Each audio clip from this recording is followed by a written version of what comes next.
My goodness. Hi, guys. It's the BOP, the BLERD official podcast. How are we doing? My name is Karan Ashley.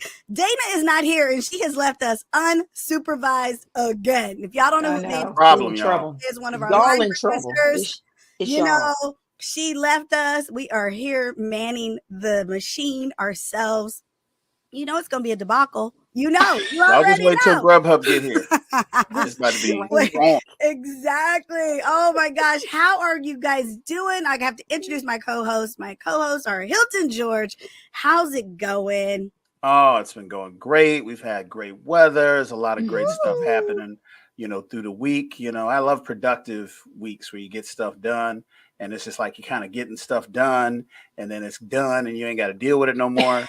I'm getting more and more of that going on this week. Checklist. I'm feeling the weight come off my shoulders and I'm flying high. So it's been a good week so far. It's only Wednesday. I don't want to jinx it. Right.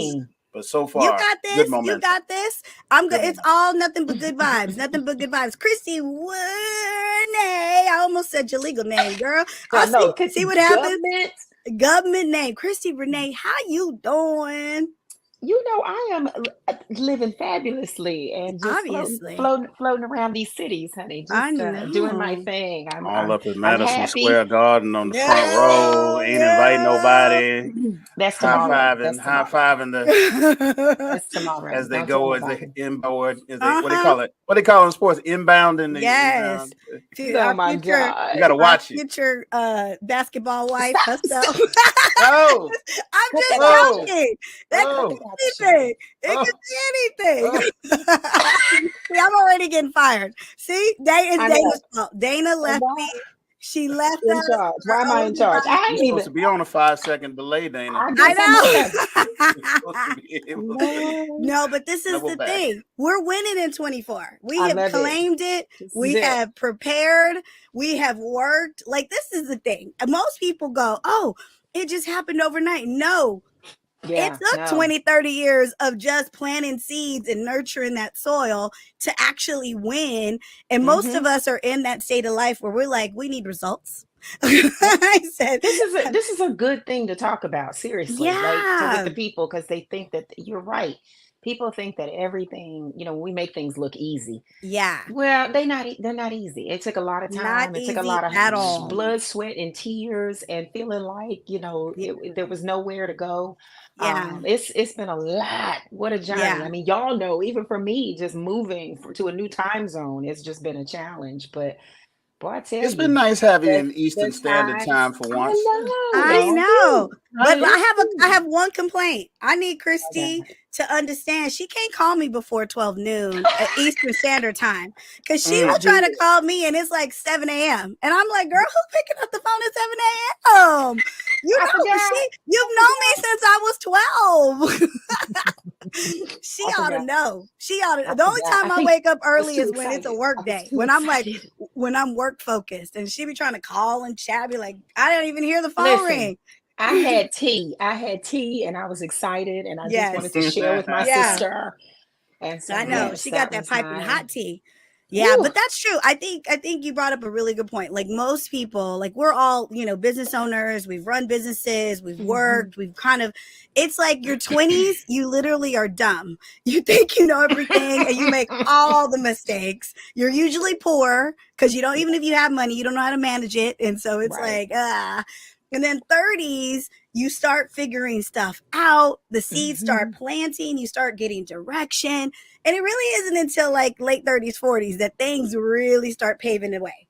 And you start seeing results, and you start so it's like, you can't be discouraged, but you got to know that this is like the normal route for most people. Unfortunately, we have an age-centric, a youth-centric media that gives you the impression that your life is supposed to be at a certain stage. I talk to especially young women coming into their 20s, like, okay, I'm going to get my degree here. I'm going to get my master's, then I'm going to be married, then I'm going to have kids by this year. And it'd be like scheduled out, They almost have a dream board of when stuff's supposed to be. Vision boards it don't happen like that. It's like you meet your partner, the right partner when they come. You get the right job that happens when it comes. It all is on its own timeline. And just like you said, it's not till your late 30s and 40s where you start figuring that out. Yeah. Wait a minute. Who wrote this script for me? Right. And I mean, best laid plans. Think about most of your friends who like they went to college for one thing and now they're doing something completely different. Yeah. Or they got married real young and then they had to move away from that because now they've realized who they like. I don't even know that I knew who I was until my 30s. Like now that I look back, I'm wow, you really were just kind of floating around in life. And although I had big dreams and big things and I was working on stuff, it was still like it was like almost a coming of age that needed to happen. Like I needed to go through a lot. You need to go through those bad things in order to figure out and appreciate the good things, And travel. That's another thing. You got to get out of your comfort zone. You got to go. You don't have to go to El Segundo or nothing like that, but just get out of your hometown, get out of your mama's house. It's real addictive, especially if you got one of them mamas. They want to keep you in the cradle. Yeah. And they don't want to charge you rent. And she got that good cable package. Yes. She's gonna help you out, help you round out those bills. Too much comfort. You gotta getting away from that can be hard. Some of us, they be like, yeah, get out of here. What year is this? You're like, but whatever way it is, get out of your comfort zone, go explore the world, fall on your face a little bit. When it's the time to do it. Yeah. Get it out there I want to encourage people, do not think that if you can't visualize, because part of manifestation and you have to visualize. For sure. So vision boards are good. Just don't think that there's a timeline for that. Right. Yeah. And that's the part. Well, so don't try to be confused. Like the minute you put the timeline, it's not going to happen. It's opposite. Have you guys seen these like memes lately where like women or like posts or whatever, and these young girls, they're like, if my man take me to Red Lobster, I ain't gonna be with him, or if he take me, and I'm like, that was like the fun times of being broke. Like, where broke was love. Like the broke love, and you were like, I got 20, you got 20. Okay, let's do it. Like we used to have so much fun, but it's like the pressure that is being put on dating and like these expectations. Like me and my husband, we've been married 10 years and we've been together like 13 years, but it's like we've had like those Red Lobster fun dinners, and then we've also had the Nobus and like the we're about to bring out the special credit card for this one, and just everything, and so it's like that's what love is. Love is the highs, the lows, and everything in between. So it's so weird, like you said, it's like this generation, they're so like you have to be getting the bag and you have to be a certain financial, and it's like you guys are missing the mark. Right. Yeah. Like that's the part. You 25, you over the hill. Yeah. Your career is done. You ain't got your first million at 25. Oh, snap. Hang it up. It's funny because I look back now, I even see, older pictures, of course, thanks to Facebook, they got to show you your memories. Yeah. They got to take you through it, don't they? Going back, I'm like, I feel when I really look back, of course, we always could think of that moment like, damn, I could have did something different. I could have just rolled my eyes and kept it pushing. Right. But I feel better now than I did then. I even feel like I look better. I navigate better. Coming of age, obviously, right? This is the key. It's the key. If you are happy where you are, and if you are happy with who you are, you can't be mad or regret the steps that led up to where you are, because those are the things that made you who you are and what you know and all of that. And even the bad stuff, if it hadn't happened the way it did, it could derail, your whole future. Absolutely. And kind of sacrifice that well-rounded. And the things that you appreciate now that you didn't in your 20s. I mean, it's like you said, we used to go get Bojangles chicken back when it was $5 for a full combo. I still go. Wing dinner with free iced tea, and go to Christi's Pizza where they had the all-you-can-eat buffet, and that was I was balling with my $5. If I took a sister out. Listen, if I took a sister out to Bojangles, that was Ruth's Chris back then. Seriously, it's one of those things where I'm like, you're losing sight of what could be, because it doesn't mean, like, to me in that getting to know stage, you shouldn't be investing no $400 or $500 on a dinner. Like, that should not be what it takes to get to know him or her. Like, that makes absolutely no sense. That to me, walk in the park. Exactly. You're not even like there for the right reasons if that's what you're looking at.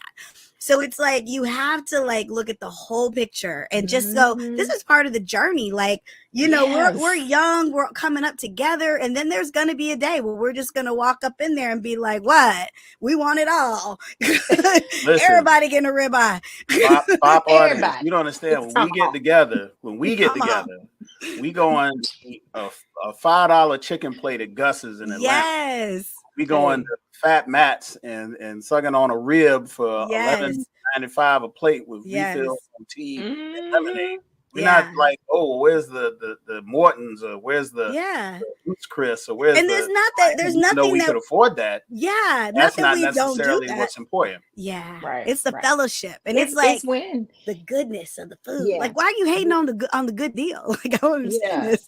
And it's people's mentalities thinking that that's where you're supposed to start at the top, and some people come into the game and they somebody by whatever means has given them this top tier experience again at 22.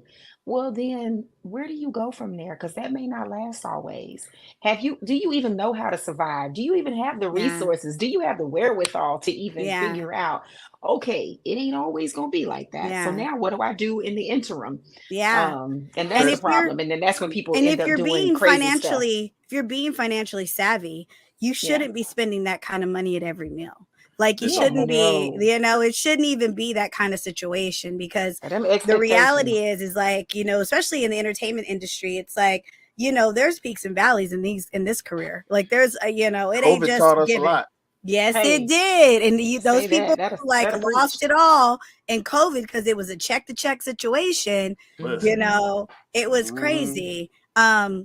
But also it's like, it's kind of disturbing at how a lot of that is a big part of who they feel they are. Like, they don't feel good enough, or they don't feel like they're enough without this certain echelon or certain clout that comes with it. You know what I'm saying? And it's all just for the gram, or it's all it's all fake. Like, you know, nobody's posting their failures. They're only posting their success. So it's like, it's just all a fake situation. And this wasn't even something we were talking about, but it's like, sometimes it's a reality check. Organically, I'm glad this conversation came up, because I feel like more people need to hear it. But you know what? Absolutely. We watched a couple of things this week. They were kind of like coming of age stories. Both of them were. Like, it was we're going to start with Percy Jackson. They had, you guys know, we watched the whole series, and it was just it was a fabulous coming of age story for this young boy who had come from, you know, having, you know, ADHD, and he didn't ever fit in, and he felt picked on, and he was bullied, and he just always knew, even from a little kid, that something was not right. Like, he was different. And then he later finds out, he later, you know, and his father wasn't in his life, and so there was that hole of emptiness, and he later finds out that he is the son of Poseidon. And not only is he, you know, this kid, but he's like a half-blood, and he's like, you know, it's like demigod. And I mean, it's just his life is filled with such adventure, and he is just thrown into you know, he loses his mom, or at least he thinks he does, and he's thrown into saving his own life, and then having one chance of getting her back, and he's going to do anything he can to get her back. But along the way, he makes these amazing friends. And we suggested this show a few weeks ago because it is that good, and it's on Disney Plus, and it's been getting amazing ratings, and it's going to get a season 2. And the actors on this show are through the roof. But they had a show that was called it's kind of the making of Percy Jackson, and it was so good. Like, I love watching the making of anything, right? And it showed, like, these young kids at the time, this young boy Walker, who's the lead, who plays Percy Jackson, I think he's like 15 or 16 now, but at the time he was 13 years old, filming this amazing show.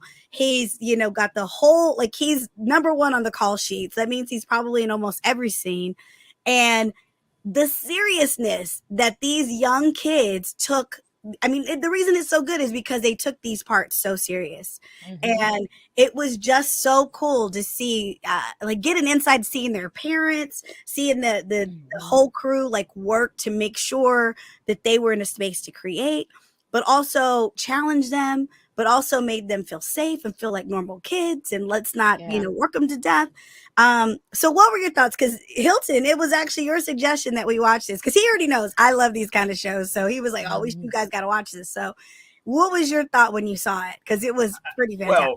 Well, there's one key element that I think really stands out, and I think it kind of follows with the Stranger Things model, that these are actually age-appropriate kids. Yes. They're not 25-year-olds playing 16-year-olds. Like they're actually 13, 14, and 15-year-olds playing their age. So they are the age of the characters approximately that they're playing.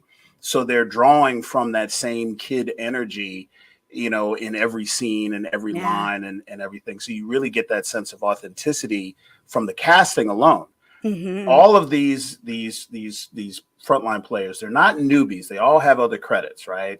But they're not like A-list stars. So when you see Percy, he might look a little familiar because you saw, one show on Netflix, something like that, but he's not A-list star yet. So you're really kind of open to everything that he's got going on because you're discovering him and you don't have to wipe away the last role to get to know the character.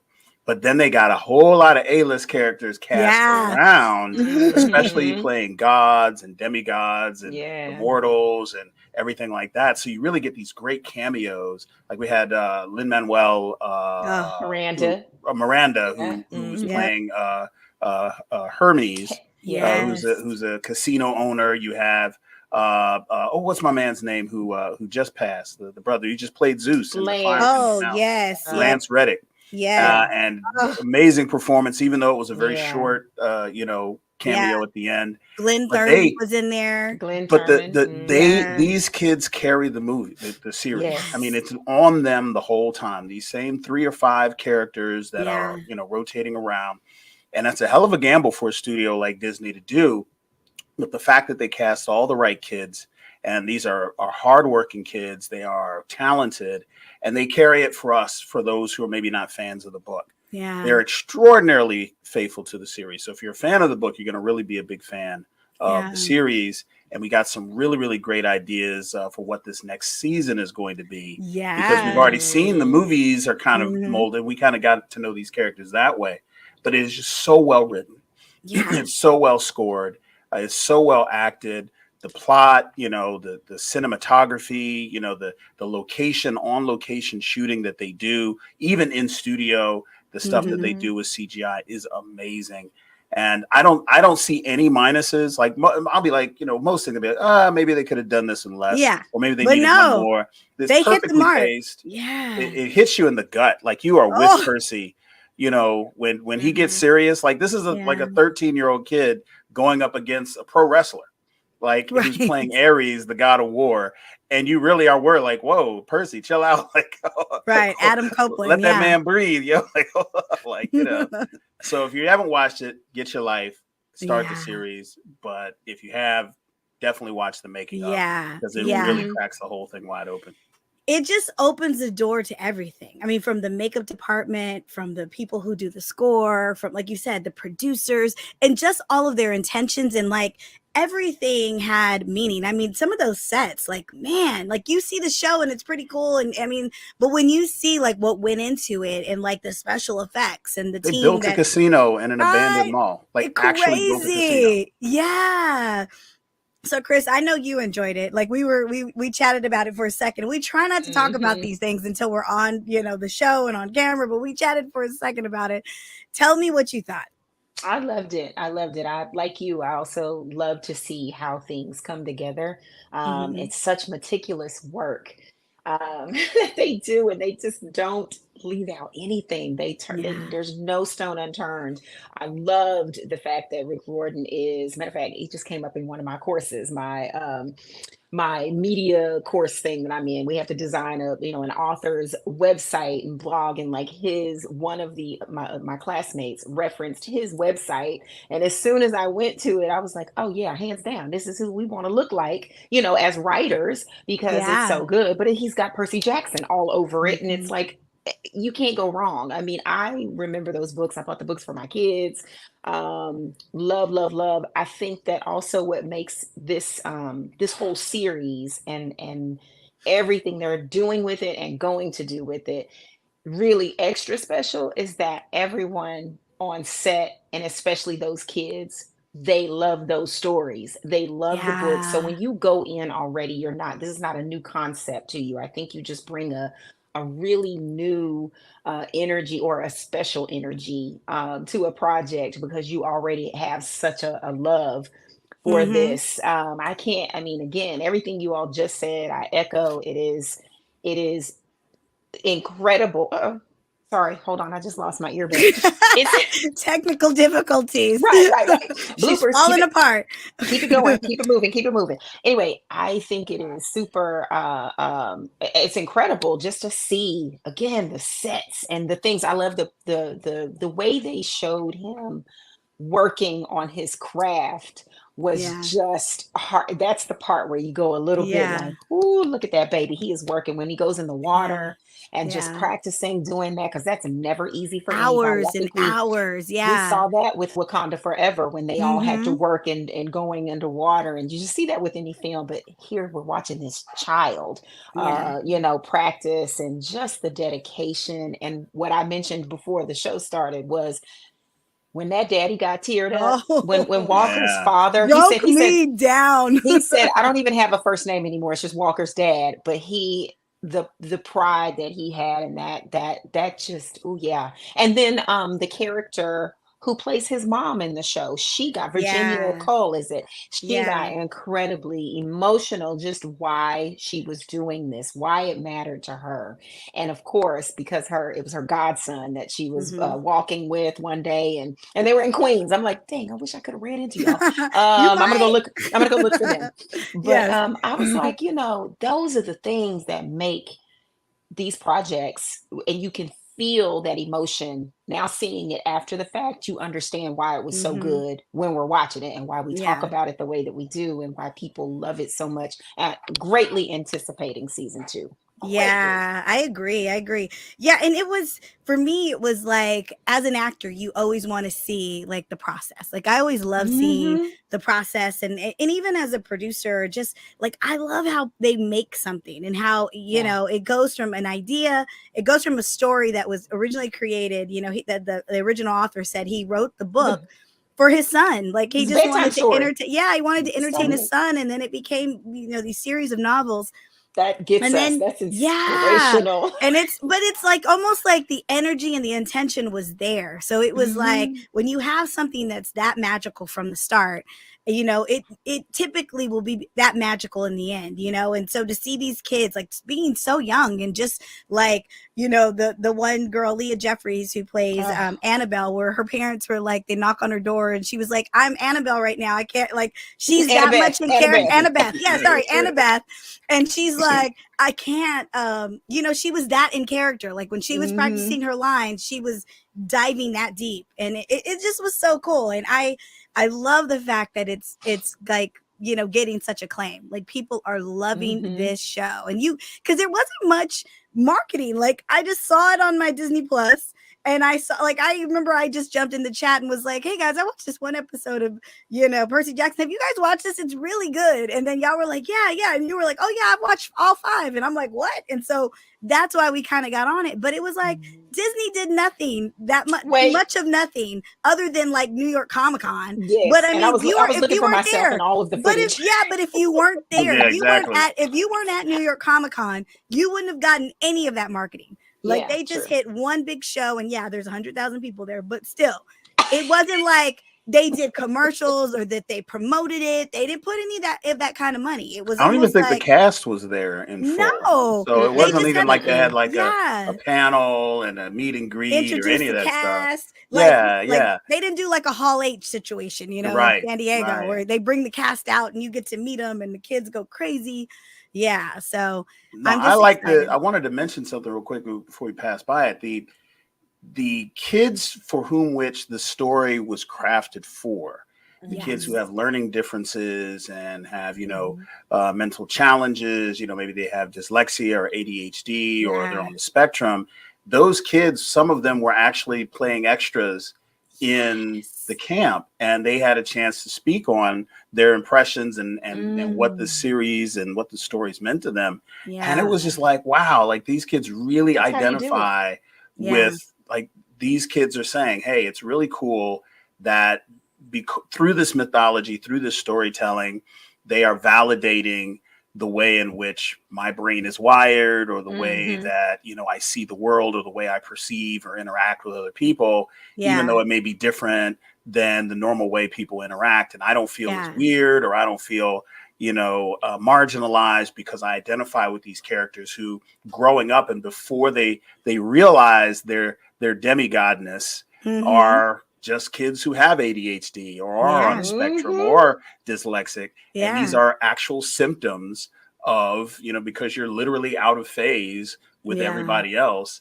And so it's like, wow, this is like a love letter, one, just like you said, to the writer's son, but it has that resonance. And I think that's really the magic of the series, is that it embraced that where the movies did not. It really makes that a central underlying tenet of, you know, Percy is growing up feeling inadequate, feeling as if he's somehow lesser, and when he's actually so much greater. Exactly. He can't know that he's greater until he's old enough to handle it, because the more he knows about his greatness, the more danger he's in, and it's this whole thing. So it's a really, really, really solid story, and it has a lot of heart.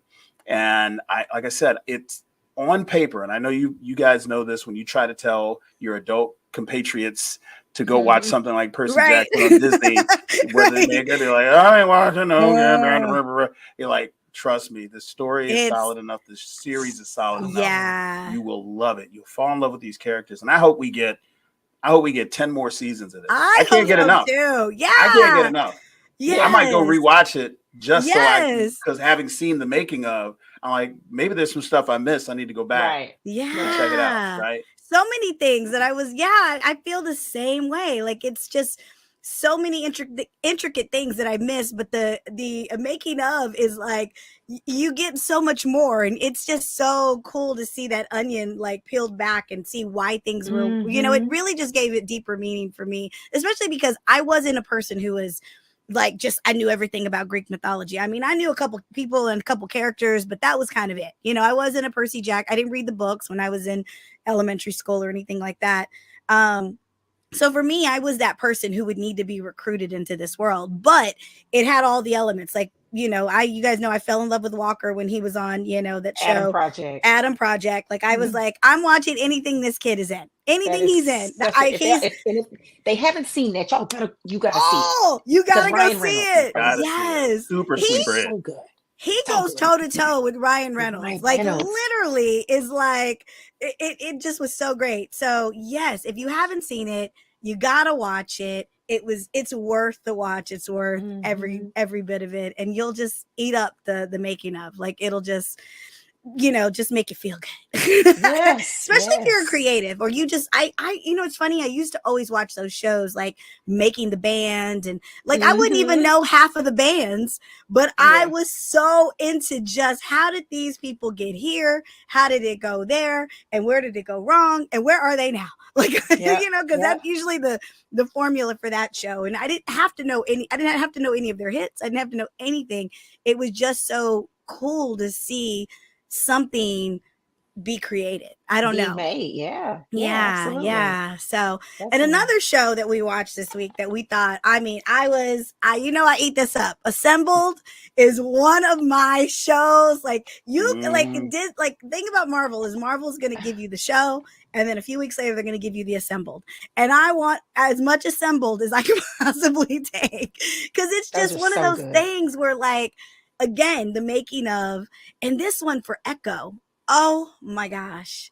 Like, the respect that was paid to the Choctaw Nation. Like, Marvel, this is why the show was so good. Like, people who've been like hating on Marvel recently and have just like, they weren't loving Loki, they weren't loving this, they weren't loving that, you know, they had all these, like, you know, they didn't just fall in love with Marvels. Like, it was just different. Like, there have been certain movies that just haven't hit home runs. And, you know, now that I watch them, I'm like, I actually enjoy them. I don't know why it's not hitting a home run for certain people. And I do see certain things that just aren't great, you know? But really outside of like Guardians, you know, this was the only other really big like, we're not going to even question that this is a hit, right? People who don't usually love it, they loved Echo. Like, they love it. They love the darkness. They love the violence. And it was just such a great story. Like, even how she was introduced into, you know, Hawkeye. And then, like they said in this, like, she's a bad guy. Like, she's not good. And even in this, even in Echo, she wasn't a good guy. Like, she's trying, again, coming of age, trying to figure out who she is and what she stands for. And she went through so much tragedy, you know, losing her parents and having a disability. And then she gets, you know, her uncle, you know, comes and helps her, but he's like probably the worst uncle on the face of the earth. Like, he should not be, he should not be supervising a child, you know, and basically raises her to be an assassin. And like, all she wants is revenge for all the pain. And right. And so, but you get to see, like, you get to really understand these characters. You get to meet these actors. And Marvel, I love you. I love you for respecting all of these cultures. Like, what were your thoughts, Hilton? Because this was something, again, that you suggested. You were like, oh, it's out. Because he already knows. I want all of the making ofs. I learned so much more than I thought I would watching the assembled for Echo, because we all watch the series and we all think we know what would go into what they did, but to find out just how deep they went with it, the fact that, you know, they flew in, you know, even the extras were authentic Native Americans from the tribes that were being portrayed, like that. It got that granular, like you know, the Choctaw were playing the stickball against, what was it, the Cherokee? I think it was.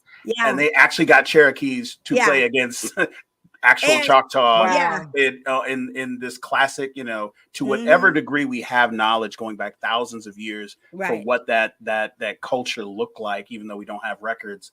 You know, they listened to the elders, they listened to the people, they listened to the legends and the lore, down to the face paint, down to the sport, down to the way they even built the buildings. And, you know, that resonance, you know, when you create a space like that, especially with so many people in the cast who are Native American, you that can't help but inflect, you know, the way in which you perform, you know, because this is like, you're not distracted by like, well, that's not what a dwelling for the Choctaws look like. You know, you're not distracted. You're like, oh, I'm home. I don't have to think about this. I can focus on my performance. I also, and we talked about this on the show, like, I didn't know that the lead actress was actually an amputee and deaf. Like, I thought that was, you know, I knew she was deaf, but I didn't know that was a real amputee, you know, prosthetic that she was working with. See, now I'm like, wait a minute, this sister is running and jumping and doing so many of her own stunts, and she's like missing a limb. And I'm like, wait a minute, like, I really didn't know it was that deep. So when you see what happens behind the scenes and how they created this, and I'm going to use the term, when they created this art of world building, this art of storytelling, that for anyone who hasn't seen it, it's not directly looped into anything else pre-existing in the Marvel Universe cinematic or series. It's its own little nook story to be told. Characters from outside series like Daredevil and such, because you have Kingpin, you actually have Daredevil show up on scene, are there, but they're you know, they're not there to tie in some larger narrative. They're not going for the Infinity Stones Part 2 or anything like that. So they are free to tell the story that they want to tell and allow it to grow and go in the direction that it's going to grow, because it had one purpose, and that's to introduce us to Echo, the character. Now, what Marvel decides to do with her now that we've got her is going to be very interesting, because this was a very well-received series. It was very well watched, very well received. I think that's going to be a big part of when and what we see her in next. So it was a really, really great watch, but it's this one even more so, in my humble opinion, than Percy Jackson's behind the scenes.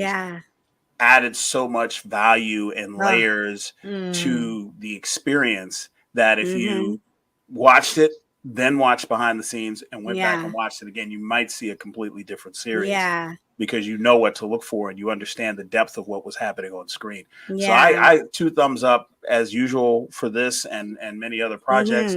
If you guys out there don't have Disney Plus, I don't know what you're doing with your life. What is going on with your life let go right of now. something. Let go of something. You got to give up a coffee. It's like there's so many. I know there's a lot of streaming services $9.99 a month out there. or something. Right. I don't know. There's 2 venti lattes. Oh yeah, 2 venti lattes. That's it, right? But no, you know what I loved? Like they Alakwa Cox. I mean, like you mentioned, she is she's deaf, and they had asked her early on, like, you know, is there something we can do to make things easier for you? And then she said, you know, she obviously had a translator on set, like who would be there and help, you know. But she said if a couple people could learn, you know, sign language, that would be great, you know, whatever.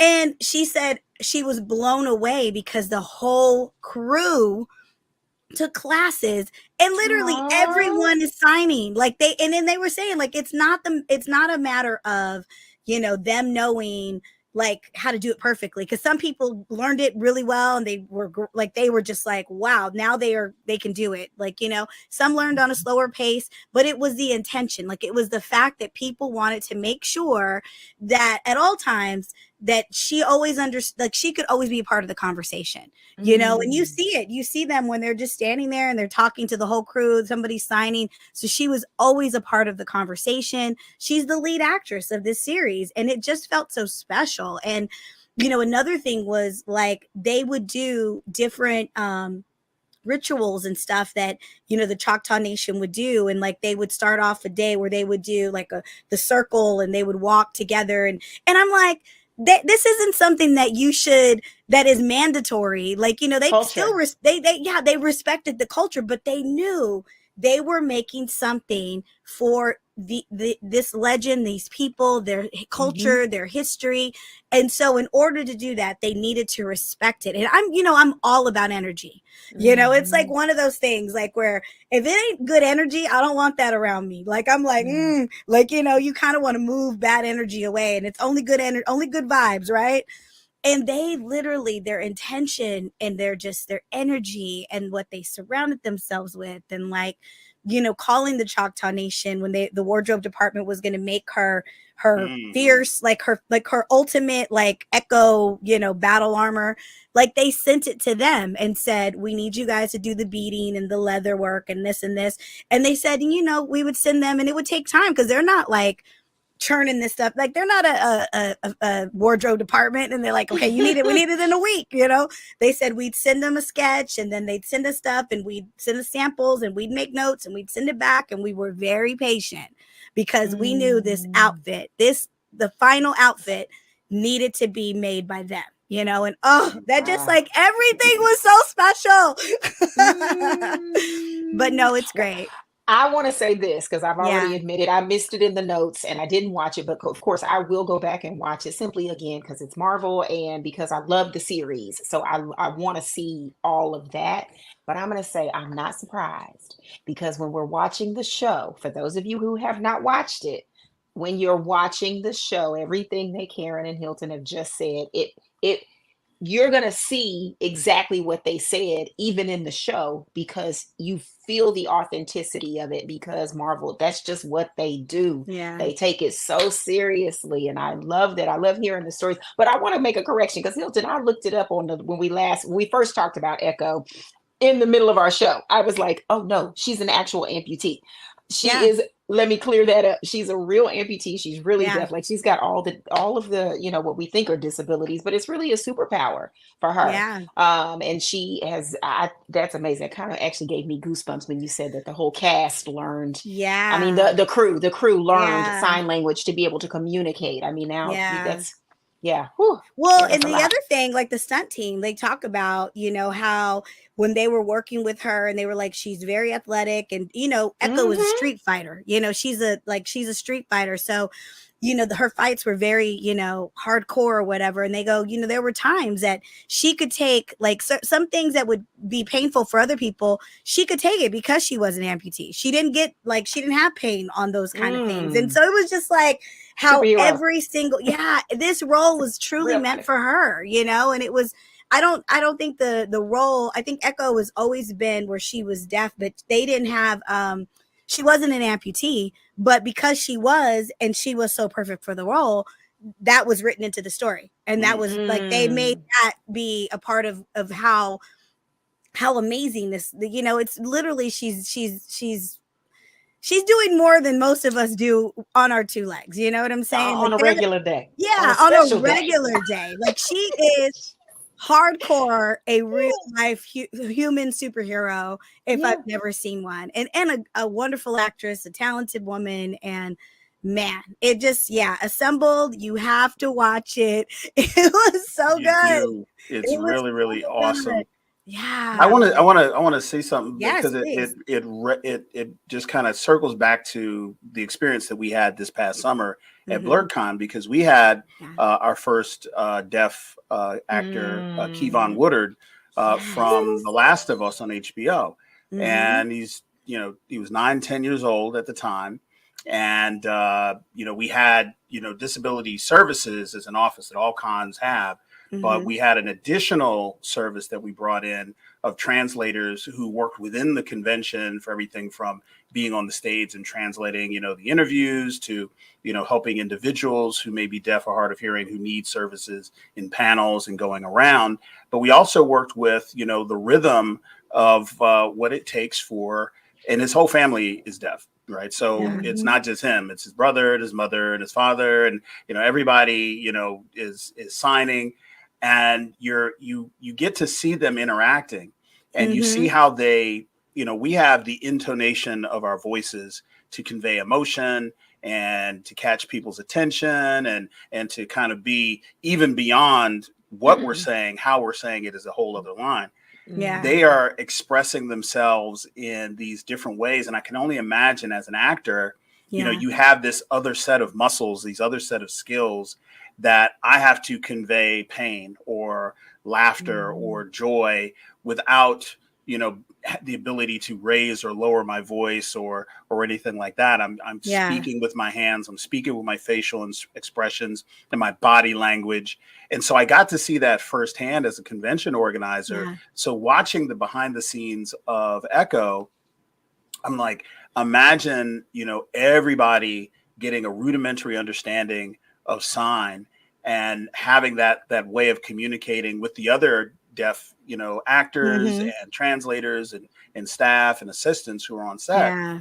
And it's just like the learning experience and the bonding experience that comes from something like that, we can only imagine. Yeah. And for a major studio to not take the short way out and have subtitles everywhere. Oh my God. And just take the sign, because they were talking about how like a close up for Alagua is not like us, where we're like, shoulder blades down. It's like, it has to include where her hands can be. The hands have to, because we can only get so close in on her in order to have her speak and interact. So we have to change the way we do our shots. We have to change the lighting, the spacing, and the layout and everything of how we do these sets and these shots is important. So it's more than just the fact that they learned sign, it's that they had to kind of change the way they did everything in order to bring this thing about. So if you haven't watched it, you gotta I don't know what you're it. doing, man. I don't know how many times, if you're a BOP watcher and you're not watching Disney, I mean, we're not getting paid by Disney. So you look, this is not us trying to get money. We are fans, and we love watching what they do, and we can't fathom how other people who, if you got enough bandwidth to watch this online, you should be able to get the stuff people watch, right? Like the stuff if you're watching that stuff, then you can watch this stuff. Yeah, and also another highlight of Assembled is seeing Charlie Cox come back as Daredevil. Like seeing him on set, seeing him with her, just, I mean, it excites me as to where this, like you said, where this character is going to go, where she's going to show up next, what happens. Cause she hit it out of the park. Alagua Cox is the truth. And, and it just really it pulled me into a series I never knew I would like. Like, think about it again. They keep getting me to like things that I never thought I would like. Like, it's just, I wasn't a huge Loki fan, and they pulled me into Loki's world. And I wasn't a huge, you know, Hawkeye fan. They pulled me into his world. And now here I am in Echo's world. I can't wait, you know. The last thing I want to talk about is just when the gentleman who did the score and who did the sound design, and how he said how, you know, this is obviously a hero and you got to like build music a certain way and you got to set, you know, because here she is, a girl who, you know, she doesn't know what she wants to be when she comes back home, and she realizes that, you know, as the story progresses, she realizes that her family is taking her to her full potential, which is Echo, and she's getting in touch with all these things and these powers that her mother had and has passed down to her, right? But he said how like there were times they would have full score and full, you know, like chasing her down, you know, whatever. He goes, and then there were times where we would just take this out. And then he goes, but then we had to create the world where you needed to know what her world was. And they did such a good job of when they would just make it silent. And like when she was like, you were seeing this and hearing this through her point of view, it was silent. You didn't hear, you know, music. You didn't hear, like, this was how Echo was experienced in this world. And and I mean, for me, like, I've never, obviously I'm not, you know, I'm not deaf, but I just think it's so important to give people who, like, we're lucky enough to be able to hear and see and how, you know, we don't, you know, we're so blessed. But for you to, for 1 second, to get into her shoes and to experience the quietness of her world. And the world is crazy and everything's going, but it's still, you know, and they better win. They better be nominated for something. That's all I gotta say, because it was perfection. And I encourage you, even though this is, I guess it's rated because of the fights and the, like, there's no like cussing or nudity or anything. It's just violent in the fact that there's brutal fighting, you know. But I would encourage you, if you have a child and if they are of a certain age, to watch it with them, because I think it's important for kids to really understand, like, if they have a friend that's at school and they didn't know, this gives them insight into a disability that they probably have never even known to think this way. They've never known to, you know, be, you know, tuned in to someone else's experience. And I think it's important. Like, I think they did an excellent job of bringing us into her world and seeing it through her eyes and experiencing life, you know, as quiet and as still as she does, you know. And I want to reiterate that the existential exciting part of this is that what they have done with the Echo series that they just laid out is that they have acknowledged and they have bridged that whole network, Netflix bandwidth of shows. So, for instance, you know, what's my man's name? Luke Cage and you know, Daredevil, and you know, all of those characters and all those stories that were told in the Netflix series are now canon for Marvel. So you may get to see, you know, Luke Cage get another series, or you might get to see Jessica Jones get another series. You might get to see, you know, this Defenders, the street level, which I think would be a really interesting direction for them, because everything's like super cosmic now. Like, you know, multiverse, it's Infinity Stones and all this. But there was a part of Marvel that was like street level, like, you know, and not even street level like Spider-Man. Like, I'm talking Daredevil was going after mobsters. Luke Cage was going after drug dealers. It was back alley. You know, it's in the alley, beating like somebody up to get information. It wasn't Thanos. You know, right. It wasn't galactic, you know, aliens or anything. You know, I got just enough power to whip your ass if you don't tell me what to do. So the fact that they are going to co-opt those storylines, and I hope that they co-opt all the actors and pick up where they left off, because we really enjoyed those that were on Netflix over the past few years. But Echo is now that bridge, and this is when you have, you know, Kingpin and you have, you know, Daredevil showing up on screen. That is their way of saying, yes, that this world is now part of the Marvel series and Marvel Entertainment Universe, and is now open for us to create and do some more world building that ties in with everything else that we're doing. So it's going to be a really interesting storytelling arc over the next 5 to 6 years that are going to be at that street level. And I can't wait. And just so you know, I just got a Google News alert on my phone 16 minutes ago. Percy Jackson and the Olympians is officially getting a second season on Disney Plus. So we knew that. We are getting, you know, I was like, the news would be if they weren't. Then we'd be like, oh, now I got to post it. It's official. It's official, right? Oh, but I do have a bone to pick with you. Okay. Hilton George. Oh, good. Yes, Like, Hilton. Yeah, it's not you, not you, Christi, but Hilton. I know, not We're you having this difficulties. time. I can't. Hold on a minute. Let me get my.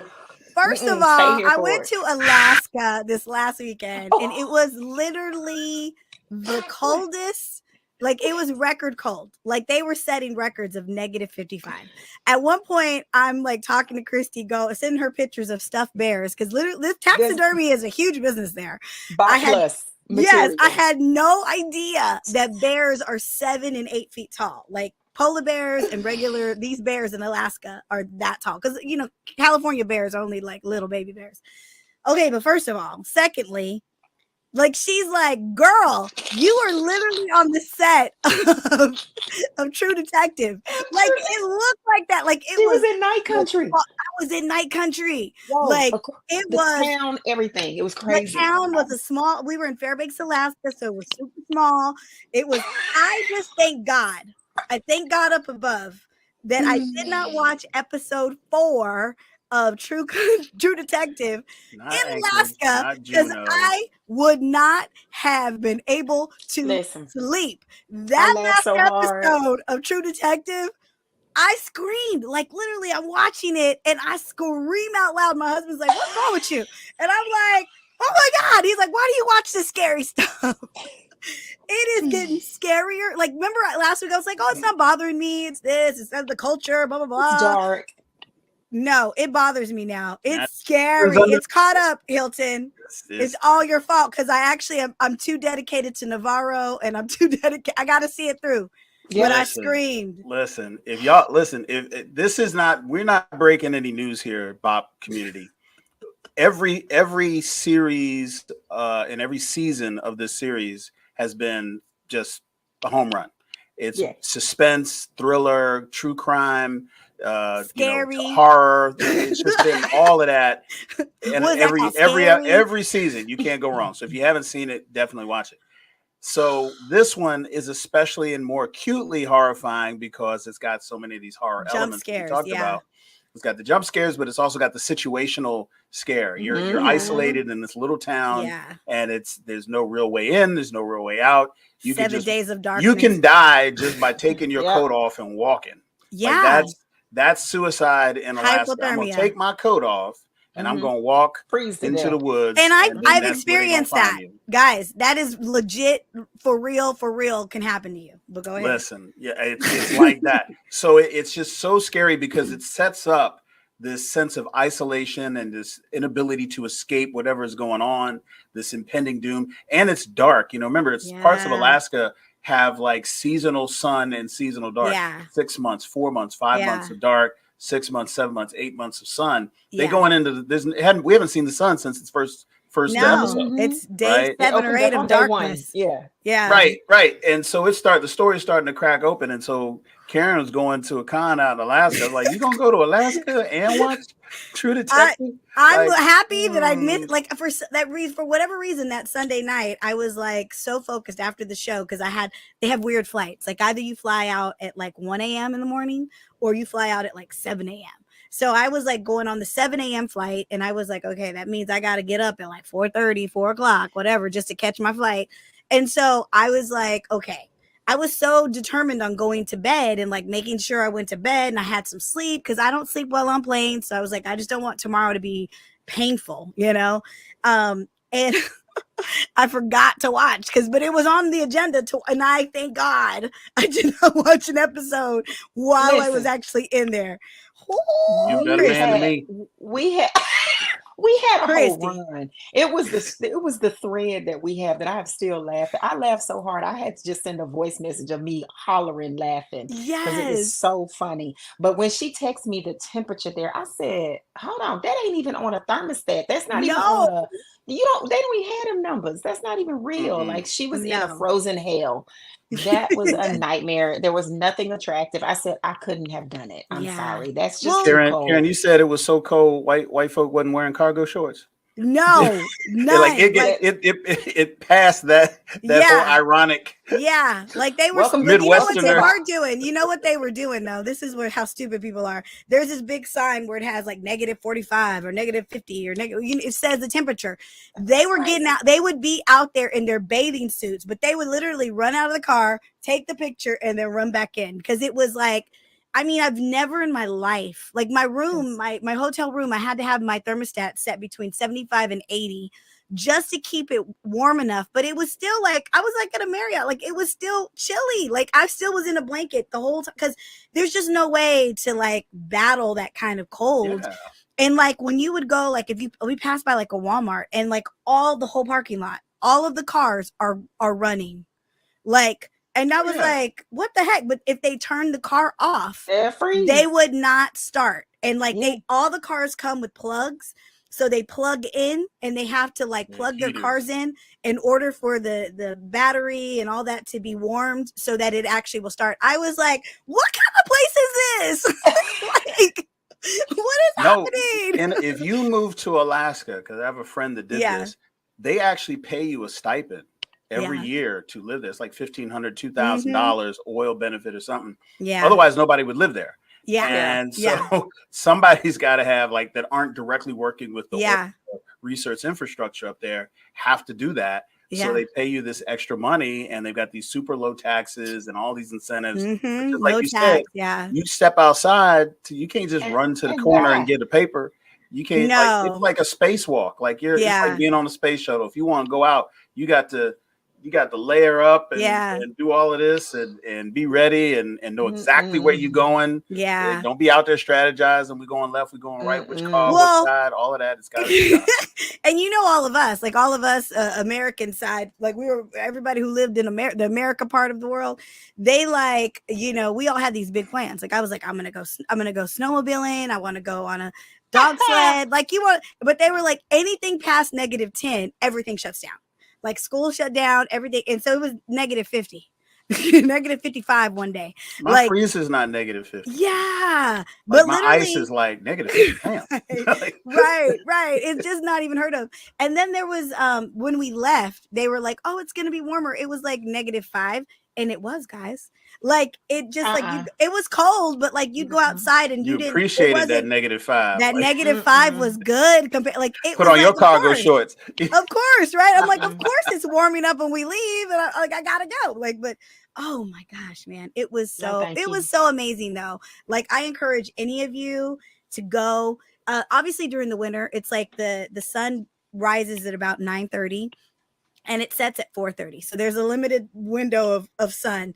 But in the summer, the sun will rise at like 7 a.m. and it'll stay light until like 2 a.m. in the morning. It is just all it's kind of like Ireland. Like I remember we went to Ireland and we came out of it was like midnight, 1 in the morning, and the sun was still up. And I was like, what kind of crazy place am I at? Like I'm like I was afraid to walk back to the hotel, and they were like, oh, you'll be fine. I'm like, I don't want to walk by myself, and I walk out and it's like literally daylight. So it was like, oh yeah, I'll be fine. That's that kind of stuff that goes psychosis. It's crazy. But guys, that's the end of our show. Oh my gosh, it was so great. We ended on the cold note. Yes. Guys, we talked about Percy Jackson, we talked about Echo, we even talked about True Detective. These are literally some great things to watch. I know we've said it, but oh my gosh, you gotta watch True Detective in the middle of the day. And make sure you got plenty of stuff to wash it off of you, because it's just getting creepier and creepier. Like your Bible. Bring your Bible to the viewing. Yeah, it's like but it's like something demonic is happening there. Like they're under a spell. I said that episode 2, and y'all was like, you know, I'm like, See, when that orange come out from under the bed, and then you're like, oh, all right, see what's going on. Well, what does that mean? So what does that mean? Like I don't know. I need to like watch some of these shows that's breaking this down for me, because I am not understanding what a lot of this craziness means. And maybe I'm watching them and they don't know either. They are speculating. Like they up there like, well, we think this and this. I'm like, like the only smart thing that they brought out that I didn't know is that the lady who sees dead people, that's Matthew McConaughey's mother from season 1. Yes. And so we might get a cameo of him in one of these later episodes coming back, because this is where he's from. He's from this town. Yeah. And this is the Sarcosa is the same cult that him and Woody Harrelson were investigating in season 1. And they're kind of seeing a lot of that same iconography and stuff here in Alaska. So that tether is there. But other than that, everyone else is like, we don't know what. Yeah, is it supernatural? Is it chemical? Yeah. Is it industrial? Is it what is it? Yeah, right. Like it's just some weird. All I know is I need Jodie Foster. I need Callie Reese. I need these women to get nominated for something. Like they are. Oh, they're doing it. Like they are acting their everything off. Everything. Like Callie Reese. I don't know that I've ever seen her in anything. I don't know how they found I don't know the sister. Yeah. I don't know. But she is killing it. Killing it. Amazing. Like, I'm literally like, that's the only reason I'm stuck in this horror, because I need to know that Navarro is gonna be okay. It's really authentic, like really good and just organic in that, the way she delivers and the way she, walks in, whatever she says, however she confronts somebody. She's really good. Very good. And she's funny. Like there's a bunch of stuff. Yeah. Anyways, guys, thank you for watching. Real quick. Yes. For maybe the next show, we have to review and discuss Mr. and Mrs. Smith with Donald Glover. Is it good? It is amazing. What is it on? It's on Netflix? It is on Prime. Prime, okay. So, yes. Somebody was talking about that yesterday. 4. It is so good, and it's so much different than the movie. I don't even know why they named it that. Yeah. But it's so good, and we should definitely look at talking about it, because it is as good as Atlanta, the series. It's written by the same people, produced and directed by the same people. Oh, no so wonder. it's another one. We'll put a pin in that. I had just saw, like, someone else was talking about it, and then he wrote an article or something, or he did an article and said something about, I guess, the girl, what's her name? Another actress was supposed to be playing opposite of him, and she's a very successful actress, and he goes, it just didn't work out. Our chemistry wasn't there, and we had 2 totally different visions. And so that's why I started thinking about it, and I was like, I wonder. And now that you say it, okay, we're gonna have to watch it. We're gonna have to dig deep into this, and especially knowing that the same team that did Atlanta. I mean, that's a lot. That says a lot, right? It's so really good. So much better than I expected. I was really expecting to be like, oh, this is going to be some bull jive. 20 minutes in, I'm like, right. See how he acts? See, he comes up with words too. Anyways, this is the BOP, the BLERD official podcast. We are so excited that you joined us. Tune in next week. We will have something great to talk about. We love you. We mean it. Bye. Bye.